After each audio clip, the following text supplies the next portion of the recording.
Ati former Papa de Likee TV na message and about nation or hate do no subscribe say drop in the latest bia obajibre na onye bia tie na ya bobra ensem ma the latest news etima be bom no Okudzeto abla kwa poli evidence 37 million presidential scandal be odi abebom seu na ensem no oba bonte o chese da bi kamne say ex-president Kuffour edimu akoten na ensem no atesei mpese ye muje brani mumram yekotie ensem ni bia odi atodwa ye ba de ka ho bia no yeso ye de mu nsem nyina bebremo our image. We should not see this conduct again. I see. Well, I want you to look at this video because it's a message from your uncle, the Venerable Okudzeto, the former member of the Council of State of the former President Nana Addo Kuffour, a respected legal practitioner, luminary for that matter. This is how he described the entire chaos that played before your eyes. This is what he said. Take a look. When the title Honorable is attached to you, I think it implies a certain kind of conduct and behavior which should be above board. It should be exemplary. Something that young people can look at and say, oh yeah, this is an honorable man. And this is what he will do. And so to find my children, more or less, I think I should call them my children, fighting in Parliament, throwing benches and breaking things, it's a shock to me. I can't believe. But it's not the first time we've seen that happen in Parliament. We saw when the Speaker, who has been retained, was elected. We saw somebody run away with ballot papers. Even that, compared to this brawling and fighting and actually throwing chairs, it's a different thing altogether. It's gone to a different dimension. That was bad already. So is it? Well, so that's your uncle there. And that in conversation with my colleague Beatrice Addo, you have it. Clear words. Disgraceful, to say the least.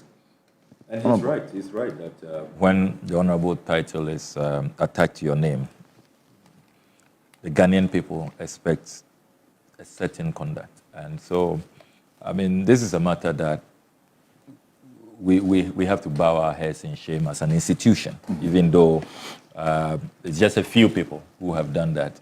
You saw that, you know, most of us were just quietly, you know, also in shock, watching what was unfolding before our very eyes. But we hope it never happens. The Speaker has taken steps.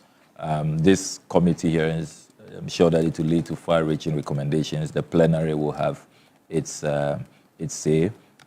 Major decisions will be taken.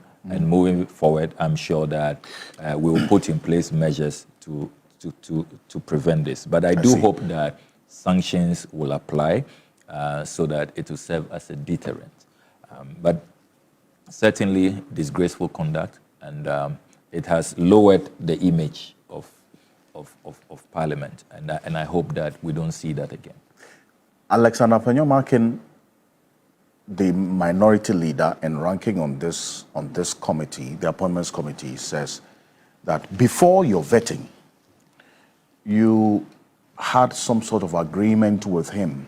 He says he's your good friend, that you sat and you had an agreement that certain things that you said and some positions that you held in the past about the conduct and some dealings of the previous administration were overboard.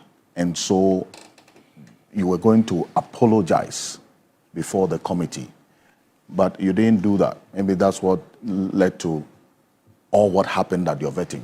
Was any agreement of a sort reached between you and him? Blatant falsehood. I was totally shocked when I heard Afenyo-Markin make that statement. What am I going to be apologizing for? Some of the things you said. I should apologize to Ghanaians that I stopped the National Cathedral project, which will have sunk more than $400 million. At the time I managed to stop it, $58 million has been sunk already. Do you know what $58 million is? What it can do for us? Do you know how many projects that have been constructed in our country all over? Even the mall, that you see all those structures, those facilities there, nowhere near $58 million. Hospitals have been built for half of that amount, fully equipped. All we see is a pit. I should apologize for leading a campaign against state capture. that don't sell cantonments land for 42,000 cedis, for 160,000 cedis, when others are buying it for $500,000, $600,000. When we went to the agric mechanization lands, the Vegetable Producer and Exporters Association, they told us that they were told by Jato and his gang that if they don't want their properties demolished, then they should pay $500,000. Your colleagues were there, the media captured it. Yeah. Only for them to see that ministers, MPs, had shared it amongst themselves, some paying as low as 42,000 cedis. We have the lease, we have the agreement, we have the document. I should apologize that our children were being fed with expired Moshosho rice, and which had been criminally rebagged. I should apologize that I made that expose and protected the children of our country. I should apologize that President Akufo-Addo has a presidential jet ordered by President Kuffour, more than $37 million in pristine condition, great shape, nothing wrong with it. He wasn't using it, parked it, shunted it aside, and was chartering 20,000 euros an hour. So there was nothing to apologize for? There was absolutely nothing. So first of all, let me state clearly that it was during the vetting of Dr. Manibuama. Those proceedings were live. Mm-hmm. If you observe the vetting, when the minority leader walked in, he then beckoned, gave me a signal that he wants to meet me, he wants to see me. So it was live. You go back, and those who were there, they'll see that the minority leader had called me, and then he stepped out. So I then went to see him. His concern, what we discussed, is that he had just been told that the NDC has held a caucus meeting. And in that meeting, I have raised serious concerns about his conduct. And that I have said that we must bring it to his attention, and he has to be contained at the appointments committee.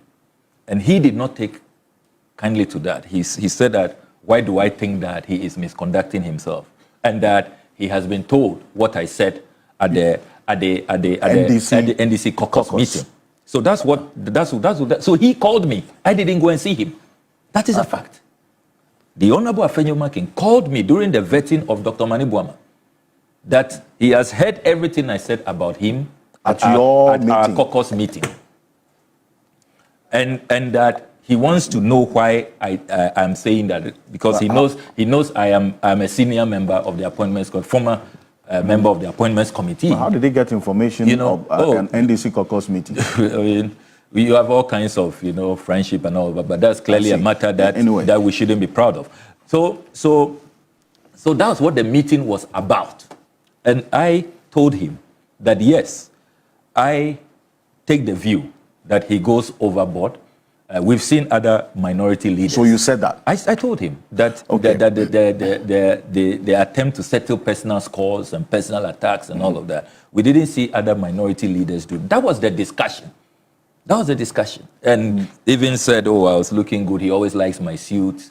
How I dress. That's what the meeting was about. So it was no agreement? There was no agreement. And at no point did I ask for a soft vetting or that did I tell him that, backtrack on what? Withdraw what? Apologize for what? For saving the Ghanaian taxpayer, that billions of Ghana cedis which we have saved. For saving assets. But for the work we did, our SNIT hotels, Ghanaian workers will today not have their SNIT hotels. Aye. A few weeks ago, SNIT received 16 million Ghana cedis for Ghanaian workers to have and share. That will have gone to one person, one cabinet minister. Are these the things they want me to apologize for? Look, I am very, very proud of the work I have done.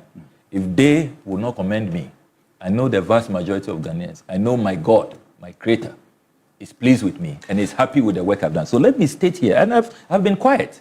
It's been all over the place. Well, in fact, we're getting putting out total fabrication. Let's listen to exactly what he said in that journalist interview, specifically about this arrangement, which you say never took place. Let's take a look. Scrutinizing CVs. Today, when his CV is being scrutinized, he says it's a tenant. 15,000 Ghana cedis is all he did. No. Please. colleagues, wait. 15,000 cedis. Before his vetting, ask Ablakwa whether we didn't sit as brothers. I said, Sammy, there were things that you went overboard. I think if you make concessions, we'll be fine. Is that okay? Meanwhile, I was aware that this is aura, guys, have been. So you said this never took place? Never happened. Never happened. He called me. Unfortunately, it happened. It was live. Dr. Omani Buame's vetting. He called me. Everybody saw us walk to the side room, and then his concern was that he's wondering why, you know, I am criticizing his approach at the appointments committee and saying that he should be contained, and that he has been briefed, and he was really worried about that. That's all we discussed. At no point, and I have said, look, when there was even pressure before the report was presented, they wanted the Honorable Sam George and I to apologize. We stood our grounds. We said that we would not apologize. There is nothing to apologize for. I mean, so what? Apologize to Honorable Afenyo-Markin, and then what do I tell the Ghanaian people? That what? So the National Cathedral, $58 million, what is justified? The SNIT hotels that they were taking for cheap, that is justified? That the 42,000 cedis that they are paid for cantonments land when others are paying between $500,000 and $1 million, that is justified. I mean, it will be so preposterous, so ridiculous. See, there's this other issue which we have also been following quite closely. How is it that, according to Afenyo-Markin, the documents you provided to the committee, you earn just 15,000 cedis a month, but then you are renting an apartment or a house in Airport Hills, which is dollar rated. How are you paying for that? And indeed, are you really renting there? Thank you very much. How are you paying for it? Thank you very much. So, again, the Honorable Afenyo-Markin forgets that the proceedings of the Appointments Committee are live. Your channel and all the media organizations in this country carry the proceedings of the Appointments Committee. I challenge the Honorable Afenyo-Markin to prove when, during the vetting, I said that I earn only 15,000 cedis. Did you hear me say that? Well, and the majority leader, Honorable Ayariga, addressed this on the floor, you recall, where he said that, look, MPs, we know how much we earn. We don't earn 15,000 cedis. We know that. Honorable Mahama Ayariga said that. At no point during my vetting did I say that I earn 15,000. We all know how much MPs earn. It is not 15,000 cedis. And in this discussion, what the Honorable Afenyo-Markin has also failed to tell the Ghanaian people is that MPs receive rent allowance.